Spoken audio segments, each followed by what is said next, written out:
Boa noite, pessoal. A gente está aqui entrevistando o nosso amigo Marcelo e o tema que a gente veio trazer aqui é um tema muito importante, um tema que poucos falam, né, que é a psicopatologia da sexualidade, né? E nesse tema, que ele é amplo, né, a gente vai trazer as parafilias, né? Mas antes disso, a gente vamos apresentar nosso convidado, né? Você pode se apresentar aí para o pessoal, fica à vontade. Obrigado pelo convite. Eu fiz psicologia na Unifenas. Posteriormente, eu fiz uma especialização em terapia cognitivo-comportamental e, em seguida, eu fiz alguns cursos na área da sexologia e fiz especialização em sexologia também. Fiz alguns cursos para conhecimentos de fetiches, BDSM, que foram atrativos que foram chegando na clínica, pessoas adeptas a esse movimento, né, de contracultura, e me fez buscar o conhecimento além. Quanto tempo você está nessa área aí Nessa área da sexologia, já estou aproximadamente há uns 5 anos. 5 anos? Isso. E o que o sexólogo faz, né? Porque muitas pessoas, eu realmente sou leigo nisso, eu realmente não sei também. Certo. O sexólogo, ele é uma pessoa que vai ajudar as pessoas a compreenderem melhor a sua sexualidade, né? Muitas pessoas têm muitas dificuldades em entender os seus desejos, trazem as questões das disfunções sexuais, trazem as questões, dúvidas a respeito da própria sexualidade, não compreende. Nós temos a sociedade, a cultura que sempre vem com muitos moldes, e quando alguma pessoa se vê diferente daquilo, surge a dúvida, às vezes até grande parte o sofrimento psíquico. Se conhecer melhor, né? Eu acho que a Exato. grande dificuldade das pessoas é se conhecer e saber que não é uma coisa, né, de um bicho de 7 cabeças, né? Exato.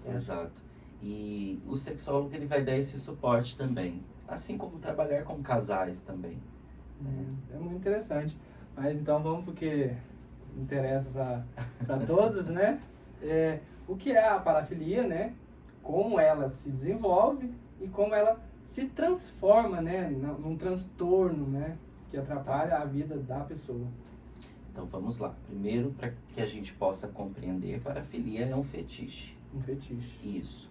Para, fora, filia, amor. Então é uma prática sexual que não necessariamente envolve a afetividade, né? Envolve o sentimento, e sim está ali envolvendo mais emoções, o desejo, esse investimento que você faz no outro. Então, parafilia, ela pode se apresentar desde da adolescência e se estender aí pela vida adulta, né? E ter um fetiche, ter ali uma parafilia, o que a gente precisa compreender? Nem toda parafilia é um transtorno parafílico. A grande diferença que a gente precisa compreender é até que ponto esse desejo, esse fetiche, ele compromete a minha vida, né? Até que ponto ele compromete. A pessoa está tendo quais prejuízos? Prejuízo social, prejuízo financeiro, prejuízo afetivo, isso está impactando na relação, no relacionamento, né? Quando começa a ter esses prejuízos e quando eu começo também a trazer um prejuízo para o outro, no sentido de sofrimento para o outro, nós estamos falando de um transtorno parafílico. Mas nem o simples fato de você ter uma parafilia, isso não significa que é um transtorno parafílico. De certa forma, então, é normal, né? Super dizer assim. Normal, é muito comum você ter uma parafilia, como por exemplo, podolatria, né? O fetiche pelos pés. Você tem um fetiche pelos pés, aquilo é algo que te encanta, é algo que te puxa, é algo que te atrai sexualmente, né? Desperta. O que é o fetiche? O fetiche é o despertar de um de um desejo maior, de uma excitação maior, além de outras coisas comuns. Então isso pode ser uma parte do corpo, pode ser um objeto, isso pode ser um contexto, uma cena. É muito amplo, né? Eu acho que existe, acho que, não sei se pode falar milhares, mas... Muitos fetiches. Eu dei uma pesquisada fetiches. E realmente tem muito fetiche. Demais. Só que, né, até que ponto, né, ele é saudável para ele, para poder, né... Exatamente, olha para você ver. Até o DSM-3, se eu não me engano, 3 e 4, nós já estamos no 5. As questões que envolvem o BDSM, como comportamento sadista, comportamento masoquista, a prática sexual já era considerada doença. Óbvio. No DSM-5 isso foi retirado. Isso já não é mais considerado doença. É considerado doença quando começa a trazer prejuízos.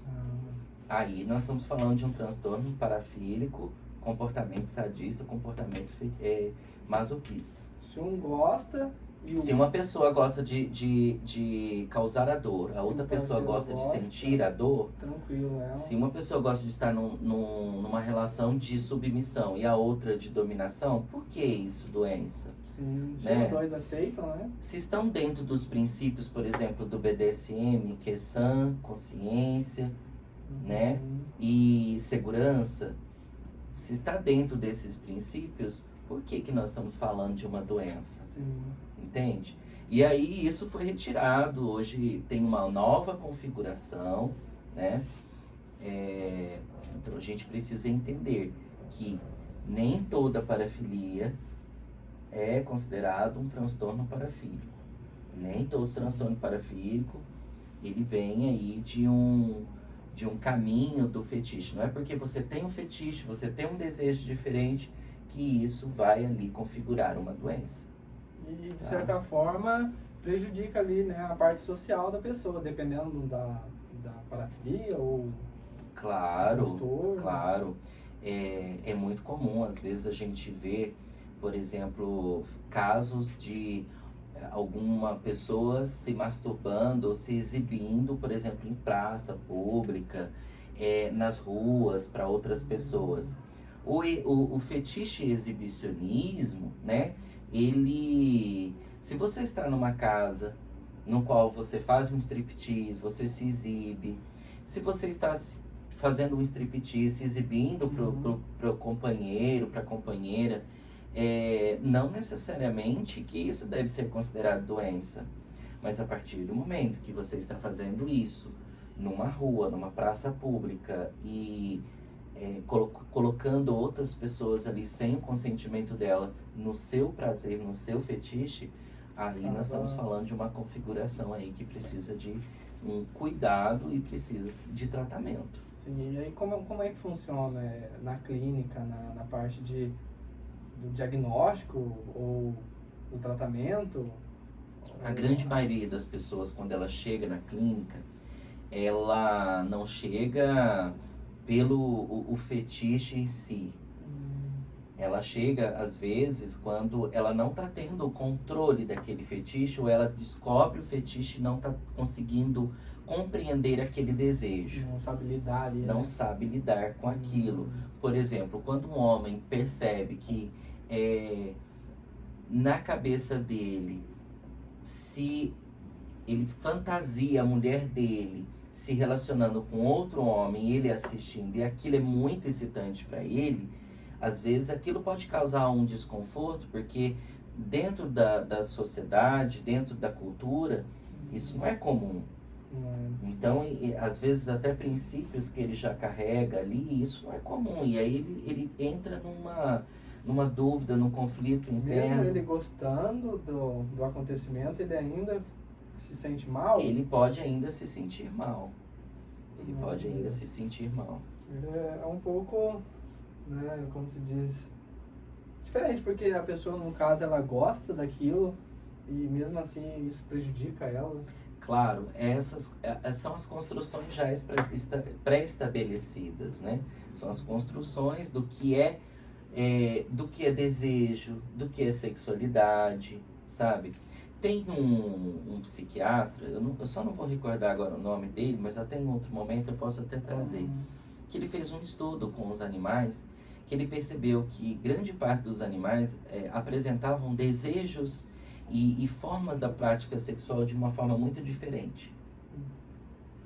E depois ele iniciou esse estudo com os seres humanos e ele percebeu que as pessoas podem ter desejos diferentes, podem ter desejos sexuais e atrações sexuais de maneira diferente. E isso também é natural, faz parte da natureza humana também.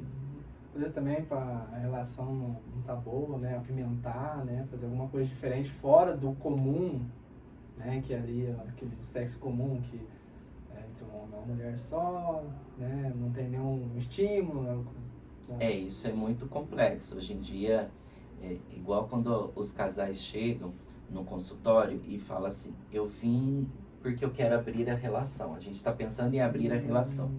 E aí a primeira pergunta que eu faço é a seguinte, você deseja abrir a relação porque a relação entre vocês dois não está legal, vocês não estão se encontrando, não está tendo uma conectividade, ou vocês desejam ampliar a relação porque desejam expandir, complementar, experienciar a sexualidade de vocês de uma maneira mais ampla, de uma maneira mais, com mais liberdade. E aí, se a resposta é porque a relação não tá legal, a gente está pensando como alternativa para apimentar, eu já falo que não é o caminho. Não é o caminho. Não é o caminho, entende? Para um casal abrir a relação, eles precisam estar muito bem entre eles. Entende? Sim, precisa ter uma conexão, né? Precisa ter uma conexão, a conexão tem que estar muito boa, os dois precisam estar numa comunicação, o desejo ainda precisa estar muito bem ali estabelecido naquela relação para abrir a possibilidade de ter uma terceira pessoa ali como uma experiência sexual. Ah, sim. E a questão de algum transtorno, vamos falar, algum transtorno que, né, parafílico, que atrapalha o casal. Na clínica você chegou a deparar com algum transtorno que a pessoa tem, que o parceiro, no caso, não gosta, não sabe lidar com esse fetiche, esse transtorno? Sim, sim. Eu já tive inúmeros casos relacionados a isso, de uma das partes do casal apresentarem um determinado desejo, fetiche, e os dois não se acordarem ali naquela relação. Isso é muito, na verdade, é muito mais comum eles não se acordarem do que acordar, né? É muito mais comum isso. E aí, uma vez eu tive um caso de um rapaz que ele tinha um comportamento, ele era fetichista. Então, é como se ele fixasse nos fetiches e naquele momento em que ele experienciava um determinado fetiche, ele só queria aquele fetiche. Então, por exemplo, a partir de uma experiência A3, então só queria A3. A partir de uma experiência como, por exemplo, inversão, só queria inversão, entende? Ele fixava naquele fetiche. E isso para a esposa incomodava de uma certa forma, porque o que era o que ela proporcionava ali? Ela cedia, permitia, porque ela desejaria estar naquele momento também, mas somente naquele momento, não aquela constância, entende? Sim. Então o fetiche ali entre o casal, às vezes vai ter uma conectividade que os dois podem sentir atraídos por aquele determinado fetiche, mas vai ter um momento em que, às vezes, uma parte não vai querer tanto aquele determinado fetiche. E como é que, vamos dizer, resolver sem... Como resolve? Sem quebrar, sem ter a separação. Isso é o mais complexo, é entender o quanto aquele fetiche, ele realmente importa. Esse fetiche realmente importa tão quanto o meu relacionamento. Será que de alguma forma a gente não pode buscar uma alternativa ali, que um outro fetiche mais acessível, por exemplo, a sexualidade da outra companheira? Entende? Então a gente vai pensar nessa dinâmica do casal, para que ambos estejam satisfeitos no campo da sexualidade. Teria mais algum, assim, algum outro caso, assim, que... Nossa, interessante, vamos dizer, tudo é diferente pra gente, Sim. que não sabe do assunto, mas alguma coisa, assim, que mais, né, vamos dizer, mais forte, uma questão mais, sei lá, agressão, talvez? Bom, é que assim, os casos que eu peguei relacionado ao BDSM, por exemplo, só para contextualizar, BDSM, bondage, disciplina, sadismo e masoquismo. Bondage, né, as amarrações, a contenção do Sim. corpo, disciplina, né, comportamento sadista e comportamento masoquista. Sim. Comportamento sadista, a pessoa que tem o desejo, gosta de estar no poder numa autoridade de dominação e de causar dor, de causar algum tipo de desconforto ao outro. Isso causa, aumenta o tesão, vamos dizer assim. E o oposto disso, né, o comportamento masoquista, que a pessoa gosta de estar numa posição mais submissa, né, de receber aquela autoridade, aquele poder ali, né, ser controlada naquele momento, naquela cena. Muitas das vezes, quando uma pessoa se descobre que tem esses fetiches, tem esse tipo de desejo, nem sempre o casal consegue entrar num consenso, né? Nem sempre.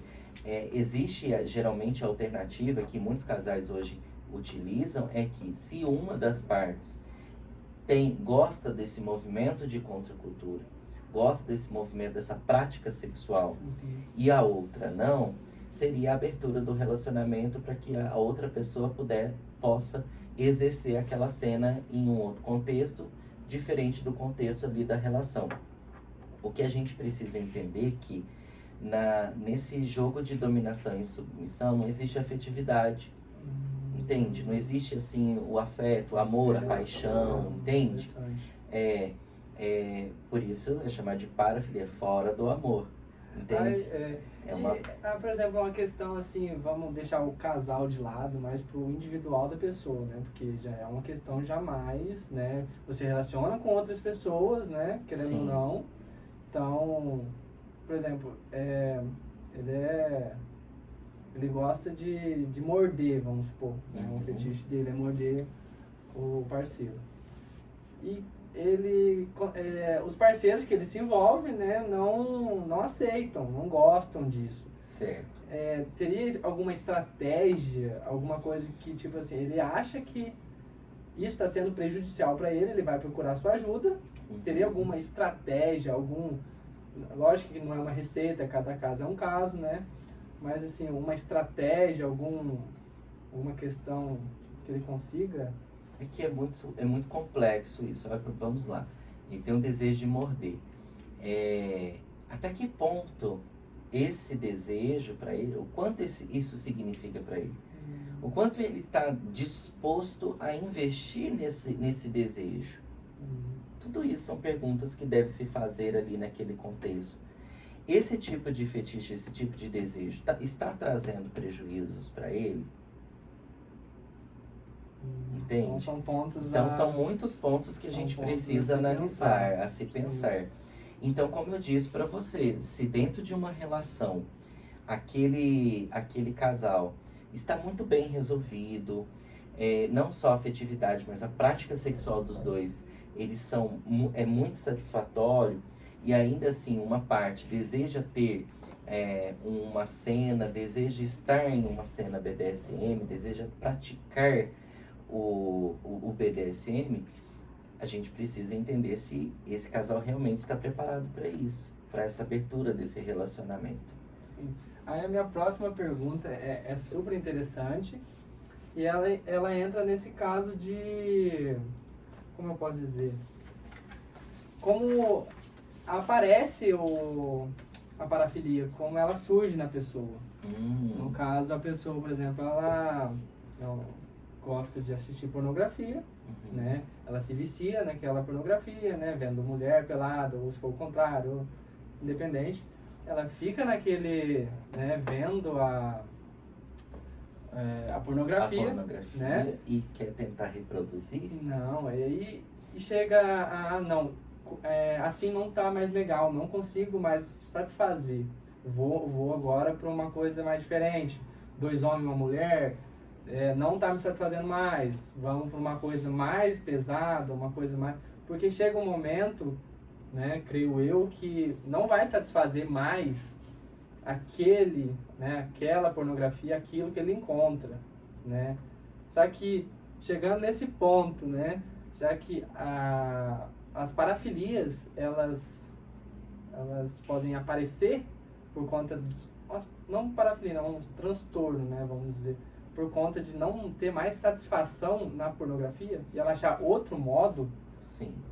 A gente precisa entender. Eu sou um pesquisador da pornografia, né? A minha pesquisa de mestrado, ela envolve a pornografia. Ah, que legal, então. Eu fiz ainda estou no processo de pesquisa, né? Que chama assim, da pedagogia pornográfica, a fragmentação da educação sexual. E é um estudo quanti-qualitativo que envolve uma discussão com Foucault também, desses dados, sabe? É muito interessante a pesquisa. E aí, o que é essa pesquisa? É o quanto a pornografia, ela exerce ali um controle quase que educacional, pedagógico, Sério? entende? Ela vem substituir, às vezes, quando uma educação sexual não é muito bem... Não é muito bem passada, não só na escola, né, por conta de todas as dificuldades que nós temos. E em casa existe um tabu em falar sobre sexo. Às vezes muitas pessoas recorrem à aprendizagem da sexualidade de modo geral através da pornografia. Sim. E isso faz com que as pessoas tentem reproduzir as cenas, às vezes, e sempre vivenciam aquele campo do ideal, do que poderia ser, de como vai ser, mas ela nunca consegue acessar isso, porque o campo real é muito diferente. A disponibilidade que uma pessoa tem lá no filme pornô, que o ator, a atriz, é muito diferente da vida real. E aquelas pessoas ficam vendo aquelas cenas, idealizando e trabalhando aquilo no pensamento, e vai virando às vezes vira até uma compulsão. Sim. E a tentativa de reproduzir aquelas cenas e a quantidade de vídeos que vai se passando, porque nem sempre aquele vídeo mais se satisfaz, nem que sempre aquela cena se satisfaz, né? Então, assim, se a gente for falar sobre pornografia, a gente ficaria aqui horas e horas. É um tema que... Pode trazer para a próxima, né? Quem sabe a próxima, específico, né? É um Sim, tema muito específico, o impacto da pornografia. Eu conseguiria trazer aqui para vocês uma quantidade enorme de impactos, não só na saúde mental, como neurológica também. Nós temos estudos... É um vício, de certa forma. Acaba se transformando num vício. E até o mesmo mecanismo de um sistema dopaminérgico muito falho, no qual a pessoa fica o tempo todo querendo aquilo. Tem um horário, 6 horas, todo dia ele tá lá fazendo aquele... Não só nesse horário, Sim. Às vezes ele tá trabalhando, ele precisa sair da mesa dele e ir pro banheiro.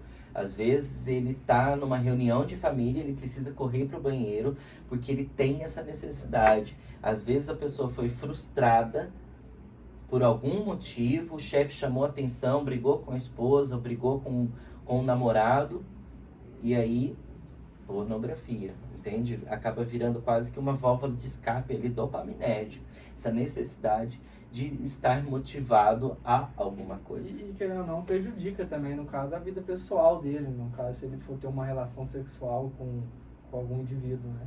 Há um impacto muito grande, né? Uma vez que ele já saciou todas as suas... Ele já esvaziou quase que o seu reservatório ali de libido, de tesão, de vontade, Sim. né? Ele investiu no inacessível, no campo do voyeur, que é a pornografia, e depois como é que ele vai ter uma relação satisfatória com a esposa? Sim. Ou vice-versa, né? Tem- Existe também consumo de pornografia por parte de mulheres. E tem volta? Se Se- tem volta, Sim, se ele tem consegue. volta, tem volta. Eu tenho alguns casos muito bacanas de homens que tinham uma determinada compulsão à pornografia e hoje tem uma qualidade de vida muito melhor, reduziu a quase que zero a pornografia, Incrível. e outros reduziram 90%, entende? Então conseguem ter hoje, resgatou a qualidade de vida de novo, em vista daquele sofrimento que havia anteriormente. Sim. E aí ele procura a clínica exatamente por conta dessa parafilia. Ele procura a clínica justamente por conta dessa parafilia. Não é toda pessoa que sofre de uma determinada parafilia que vai buscar ajuda, que vai buscar o suporte psicoterapêutico. Nós temos parafilias que a pessoa não vai nunca. Dificilmente uma pessoa que tem um comportamento pedofílico, ela entra num processo de consciência mesmo. Somente aqueles que realmente estão em sofrimento psíquico vai buscar ajuda. Chega a ser raro? Assim? Eu tive poucos. Pessoas que realmente se pegou ali naquele desejo não consumado, sabe? Se pegou ali visualizando aquele desejo, visualizando ali aquela cena, e ele se viu excitado, e aí aquilo tomou conta dele, aquela preocupação, aquele sofrimento, aquela angústia, e aí ele desloca pro serviço de psicologia, buscando ajuda, buscando suporte. E na sua função, na sua área, né, da sexologia, né, na clínica terapêutica, tem preconceito? Você acha que existe ainda um grande tabu por parte da sociedade em procurar ajuda, procurar um sexólogo, procurar uma terapia de casal, né? Essas questões da sexualidade? Olha, a psicologia, de modo geral, ela já mudou muito a visão, né? As pessoas têm buscado ajuda com mais... Não tem esperado tanto o caldo entornar como antigamente, né? As pessoas só iam quando realmente já não tinha mais solução. Por aqui já, né? Exato. Hoje as pessoas estão procurando com mais frequência, principalmente no campo da parafilia, no campo dos fetiches. Os casais que não estão conseguindo se entender, se compreender, estão buscando a terapia de casal. Eu acho que isso é muito importante. Porque se você está vendo que você gosta da pessoa, mas vocês não estão se entendendo no sentido de comunicação, no sentido de afeto, os gatilhos já estão ali, muitos gatilhos construídos, e as trocas, né, de agressividade, da fala, entrando num contexto para substituir uma boa comunicação assertiva e amistosa. Então eles estão percebendo a necessidade da terapia de casal. E querendo ou não, é muito importante. O relacionamento nosso nem sempre é do jeito que a gente espera. Por quê, né? Vamos buscar, né, uma ajuda para saber o porquê das coisas, né? Existe, quando você fala sobre preconceito, existe preconceito, inclusive até da própria classe mesmo, né? Como assim, especialista em fetiches e BDSM? Isso está dentro da psicologia? Isso faz parte da psicologia? A própria psicologia, né? Ela ainda... O curso de psicologia, ele não contempla. Eu até hoje não conheço nenhum curso de psicologia. Passa pela parte da psicopatologia muito rápido. O campo da parafilia, o campo dos fetiches, o campo dos transtornos parafílicos, o campo da sexualidade de modo geral, eu acho que passa de uma forma muito rápida. É um tema muito curto. Muito curto. Eu entendo também que o curso de psicologia, ele é muita coisa, né? O ser humano é multifacetado, complexo, e trazer todo esse conhecimento do ser humano em um curso, né, de 5 anos, eu entendo que é muito difícil, mas a gente precisa buscar, porque na clínica bate na nossa porta, como terapeutas, como psicólogos clínicos, né? Chega casos no campo da sexualidade, campos da parafilia em si, dos transtornos parafílicos, das dificuldades de compreender esse relacionamento. As pessoas casam e elas idealizam muito o seu companheiro. Mesmo quando lá no começo ele começa a apresentar determinados comportamentos, no sentido de que alguns comportamentos que não te agradam, você acredita que ao longo da relação aquilo vai mudar, aquilo vai melhorar, né? Sim. Então você cria um companheiro ideal e você alimenta esse relacionamento sempre nessa expectativa do ideal. Mas o que as pessoas precisam lidar é com o real. É com aquele que ele tem ali, aquela pessoa que ela toma banho, que ela Sim. dorme, que tá todos os dias, que come, almoça. Nem só de sonho se vive, né? Exato, E, exato. querendo ou não, você tá com uma pessoa ali pro resto da sua vida e não tá do ideal, né? Sempre vai ficar nesse campo Vai, do ideal, tá. é difícil Aquela aceitar vontade, o real. né? Nós mesmos sempre ficamos criando esse self, esse eu ideal, aquilo que eu Sim. gostaria, e tem uma dificuldade muito grande de aceitar no seu eu real, aquilo que realmente somos, que de fato somos, né? E esse processo é um caminho difícil. O autoconhecimento, o conhecimento de si, né? O ser para si é muito Sim. difícil. Então, a parafilia é um tema assim que, querendo ou não, pouco se fala. Sim, até Sexualidade. para a própria psicologia mesmo, não se estuda tanto as parafilias, estuda mais as disfunções sexuais, que Sim. também chega muito. Sim, Enquanto sexólogo, chega bastante. tem bastante. Sim, casos de impotência, casos de ejaculação precoce, dificuldades com ejaculação retardatária, também é um caso muito difícil, complexo, né? E chega também muitas mulheres com dificuldades a chegar ao orgasmo ou sentir dor, né? E todas as nuances, os transtornos das disfunções sexuais, né? Anargosmia, transtorno de dor, da dor, né? É um tema muito amplo, mas com pouco espaço. Acho que não chega a ser isso. Acho que o que será que, né? Eu acho que isso é fruto da nossa própria cultura. Quem tem facilidade em falar sobre sexo? Quem tem facilidade em falar sobre sexualidade, em falar sobre o que gosta, o que não gosta, o que excita, o que não excita? Isso jamais, a época dos nossos pais, dos nossos avós, era um assunto que se conversava numa mesa, por exemplo. Entende? Hoje a gente tem mudado muito essa cultura, principalmente a geração alfa.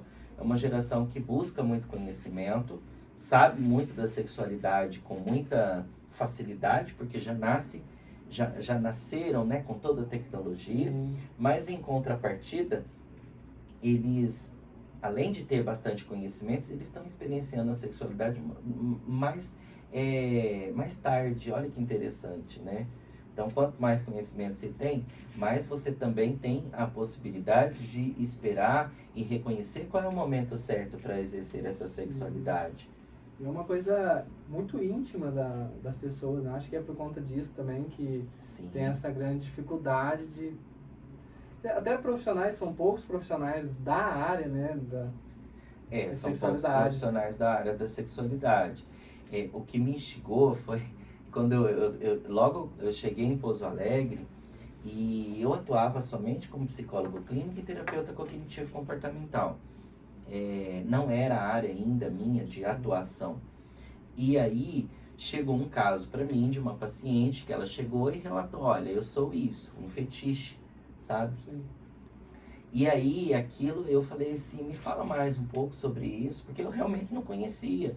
E o psicólogo, ele precisa ter essa humildade de perguntar. Quando ele não sabe de alguma coisa, de perguntar mesmo, de se colocar curioso sobre aquilo.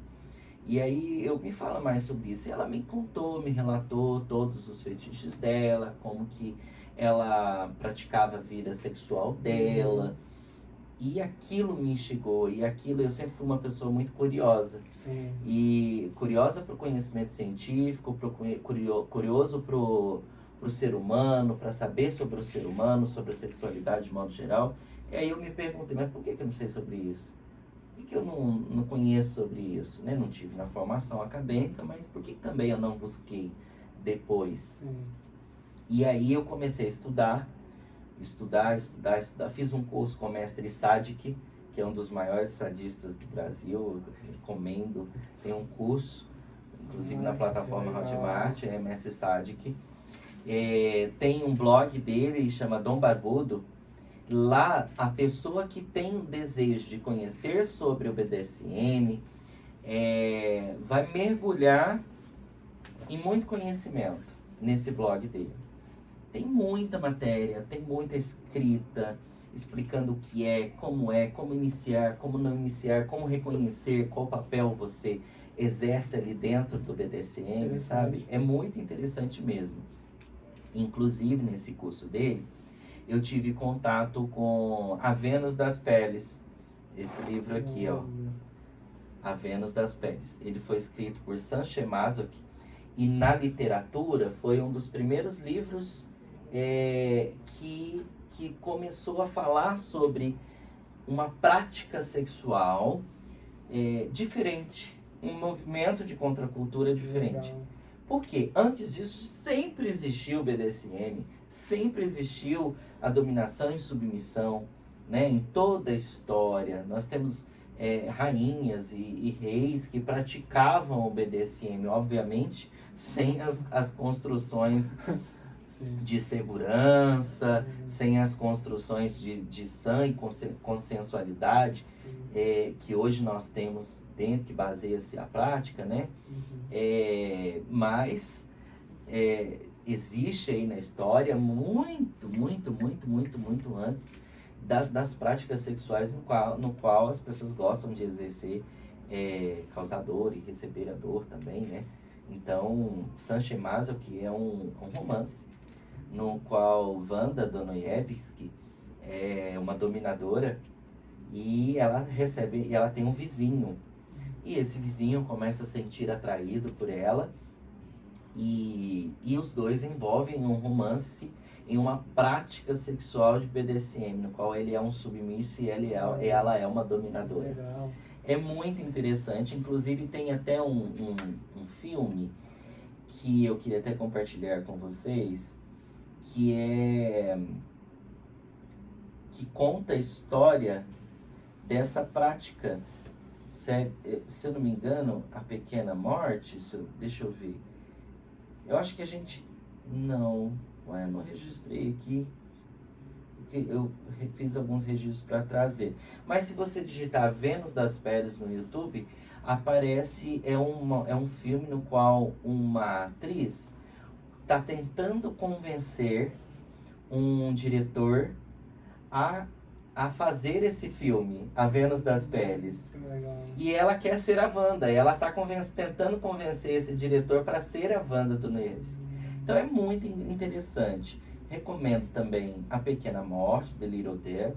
É um filme também que traz toda uma história de envolvimento BDSM. Ele é um filme inspirado naquele estudo daquele psiquiatra que eu te disse no começo. Sim. Entendeu? É muito interessante, no qual a manifestação sexual, né, da sexualidade, não é um fruto de trauma ou defeito ou doença, e simplesmente ela está ali dentro do ser humano. Então é muito interessante esse filme. Vou ter que pegar esse... A Pequena Morte, que chama. É um filme de 2014. É até recente, bem recente. Sim. Tem o filme Juiz SM, também é muito interessante. É um filme belga, lançado no ano de 2009, né, que é baseado na história real que aconteceu na Bélgica, em 97. De práticas BDSM também. E a história mais importante da história, né, Story Ideo, que é um filme de 75, esse já é mais antigo, que já falava também sobre BDSM. E a Duquesa Burgundy, isso mesmo, a Duquesa de Burgundy, depois dá uma olhada. E se puder verificar também o dombarbudo.com, é o blog que eu te falei, se as pessoas que têm interesse em conhecer o BDSM, apesar que eu recomendo que qualquer prática dentro do campo da sexualidade e que você deseja iniciar, que você deseja adentrar nesse campo, procura se informar muito, procura se ler muito, procura profissionais que têm formação na área, que conhecem, que possa dar um direcionamento, instruir em como você pode iniciar uma prática sexual no qual você não tem tanta familiaridade, mas sente atraído, sente o desejo, de uma forma mais saudável, né? Sim. E esses filmes, os próprios livros aí, manda pra gente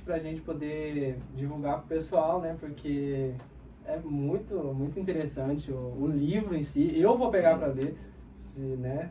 Tem que pegar pra ler, achei muito interessante. A Vênus das Peles, né? É um livro muito incrível, é muito fácil de ler, muito gostoso. E como a Wanda vai explicando, a Wanda explica o porquê da roupa de couro que se usa no BDSM, o porquê de um chicote, o porquê de... eu esqueço o nome dele, o Severin, né? Que é o submisso na relação. Ele mostra, né, nesse romance do Sanchez Masoch, como que as pessoas, como é que inicia esse desejo, esse fetiche em servir alguém, sabe? Legal. Como que começa isso dentro da pessoa, essa admiração, essa devoção? Eu acho a melhor palavra no processo ali é um processo de devoção, sabe? Esse livro, eu tava vendo, essa data aqui mesmo que ele foi feito? Esse livro, originalmente publicado em 1870. Olha só. 1870 foi Muito. publicado o primeiro. Indico também Casos e Casos, da Esther Perel, repensando a infidelidade. Então, as pessoas que tiveram ali uma questão traumática relacionada à infidelidade, eu acho que Sexo no Cativeiro, Casos e Casos da Esther Perel, pode contextualizar melhor. E para os casais que querem começar a repensar sobre a abertura do relacionamento, eu gosto muito de Regina Navarro Lins. Então ela tem os livros Cama na Varanda, ela tem a História do Amor, o Livro do Amor, volume 1, volume 2, Outras Formas de Amar. Também.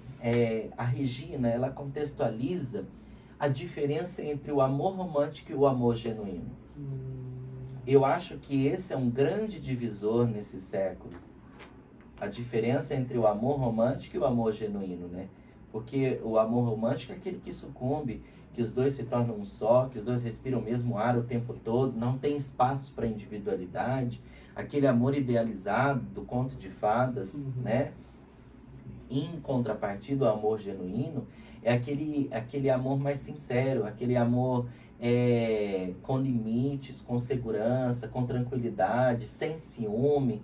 Eu estou com você porque você me faz bem, eu gosto da sua companhia, sinto desejo, sinto atração e eu quero estar com você. Isso é o amor genuíno. Eu já não sabia disso.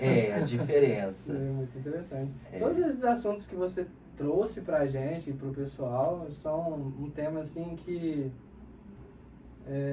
muita informação para diluir, para entender, né? Todos nós praticamos, né? Sexo e temos a nossa própria sexualidade e a gente não sabe, a gente não conhece como funciona, como realmente as coisas. E é muito interessante os livros que você traz, né? Porque, querendo ou não, a gente não tem informações sobre, não sei se é por falta de curiosidade, o que é, se é um tabu, mas é muito interessante você estar trazendo esses conteúdos pra gente, né? Harrison, né? Isso. Harrison, se conhecer, né? Esse olhar para si, para sua sexualidade, eu falo que é uma tarefa muito complexa, muito difícil. a gente perceber o que de fato nos excita, o que de fato nos atrai no campo da sexualidade, se nós somos uma pessoa mais sensitiva, o que é isso? Se nós somos uma pessoa que somos, a nossa excitação está nos sentidos, no ver, no ouvir, no olfato, no paladar, né? No toque. Ou se nós somos uma pessoa que se excita pelo tabu, pelo vir a ser, como que vai ser, como vai me pegar, como vai ser o contexto, como vai ser a cena, o que vai ter de novo, o que vai ter de curioso, sabe? Reconhecer a nossa personalidade erótica, aí é um termo. Olha. Reconhecer a nossa personalidade erótica, saber o que de fato nos excita, o que nos coloca nesse processo de ebulição aí, né? Nessa excitabilidade, isso é muito difícil, é complexo, porque você precisa primeiro ter um olhar para dentro, antes de se disponibilizar ao outro. É aí que tá. Se conhecer, se tocar, saber, prestar atenção no seu desejo, no momento em que você se excita, isso é complexo, isso é difícil. Antes da gente se dispor ao outro, a gente precisa se conhecer um pouco mais. Ah, que legal. E essas outras coisas que você trouxe aí pra gente ver, tá como cenário, mas... É só cenário, mas cenário. São os livros, né? E esse daqui é um chicote, e as pessoas acham que isso daqui foi feito para bater. Não é muito... já achava que era Não pra é bater. muito bem assim, ele é sensorial, então você passa ele no corpo, então ele é uma maneira de você trabalhar os sentidos ali durante a relação, né? A máscara, ela vem simbolizar a persona. E o que é a persona? A persona que, quando você está no campo da sexualidade, você tem a liberdade de trabalhar ou exercer ali naquele momento qualquer papel, qualquer máscara. Sim, muito interessante. Entende? Né? Pode ser qualquer um. Você ali. pode ser qualquer um, você pode ser o advogado, você pode ser o juiz, você pode ser quem você quiser. Você pode ser o Batman. Você pode ser o Batman naquele contexto sexual, Sim. sabe? Então, a fantasia, o campo do sexo, às vezes é quase que também um campo do lúdico, do criar ali, sabe? Da criatividade. Sim. Isso é muito bom, a sexualidade. Né? As pessoas que compreendem, né, que o campo da sexualidade também pode ser um campo desse roleplay, sabe? E também pode ser o campo dessa fantasia. Elas são muito felizes nos relacionamentos, viu? São, né? São muito felizes. Pro pessoal que não sabe, leigo, né? O roleplay. Ah, o roleplay, né? É você dramatizar, no caso ali, você incorporar, né? Algum papel, sabe? Até eu, falando nisso, não sei se eu cheguei a colocar. Deixa eu ver aqui qual dos dois. Acho que é esse aqui. No próprio Sex Education, 2019, tem uma personagem que é a Lily. Ela pratica algumas cenas, né? Que ela posta no roleplay. Ela pratica que o casal se dispõe a interpretar personagens Muito e forjar situações que podem ser bastante excitantes no momento. Então, muito excitante, muito. Exatamente o que você acabou Isso é de muito falar. interessante, E aí você pode ali, você entra num carro e você vai para uma cidade, vai para um contexto, e você pode ter inúmeros momentos ali, cenas diferentes, e você pode proporcionar isso também em casa. Em casa também existe a possibilidade de você poder desempenhar papéis ali, né? Quem nunca existe, eu brinco muito, né? Muitas mulheres que, com a mulher já não se pegou, né? Excitada ali por um mecânico, por um bombeiro que vai arrumar um cano hidráulico, né? Por que não trazer essa fantasia para o contexto sexual? E qual homem que nunca se sentiu excitado ali pelo um papel de uma personagem de uma enfermeira, por exemplo, de uma médica que vai cuidar dele, de uma policial que vai chegar e prendê-lo e revistar, né? São fantasias. Então, são fantasias e isso é muito saudável dentro da relação. relação, você exercer esses A papéis. pimenta, né? Dá ali uma... Pimenta, é divertido, né? Demais, né? É muito divertido. E o sex toy também, os brinquedos, os gels, né? Os Eu tô meio por brinquedos, fora, eu não sex conheço toy, muito, são não. os brinquedos, os consolos, os gels, Sim. as ferramentas, as utilidades que você pode trazer ali para o contexto, né? Pra apimentar mais ainda. Apimentar mais ainda. Que Tudo legal. isso está disponível no campo da sexualidade. Muito interessante. Eu acho que, né, eu acho que já tá grande, já ficou um tema muito top. O tempo também tá top. Falamos sobre muitas coisas. Eu acho que depois, em um outro momento, né, poderia até fragmentar um capítulo, né, para A cada gente pode falar item sobre que trouxe aqui, né? pornografia. Pornografia. Né? É um tema que você falou que tá fazendo seu mestrado. Sim. Então, total apoio pra gente fazer, né? Exato. Eu acho que pode ser muito interessante mesmo. Vai, porque é pouco se fala. São poucos profissionais, né? Sim. Igual pra gente encontrar você, foi uma dificuldade. Entendi. Foi uma dificuldade. A gente pesquisou, a gente precisava de uma pessoa informada no assunto, porque, né, querendo ou não, entende melhor, né? Eu poderia trazer qualquer um, mas não teria as informações que você passaria pra gente. Obrigado. E a gente ficou assim, meio no mar, porque em Pouso Alegre, pelo que eu vi, só tem você. A gente só encontrou você. Entendi. Eu fico contente, né? Quem quiser encontrar, quem quiser procurar, né? Estamos aí nas redes sociais. Tem o meu Instagram. Sim, eu vou deixar tudo Vai anotadinho, colocar lá. as recomendações. Isso, deixa as recomendações, Vou colocar as dicas, todas. eu acho que é muito interessante, né? Atualmente eu não trabalho somente com a clínica, eu também sou docente em 2 universidades, eu sou docente na ASMEC e sou docente na UNA, né? Hoje estar aqui na casa é muito bacana, tá em casa, né? Estar em casa.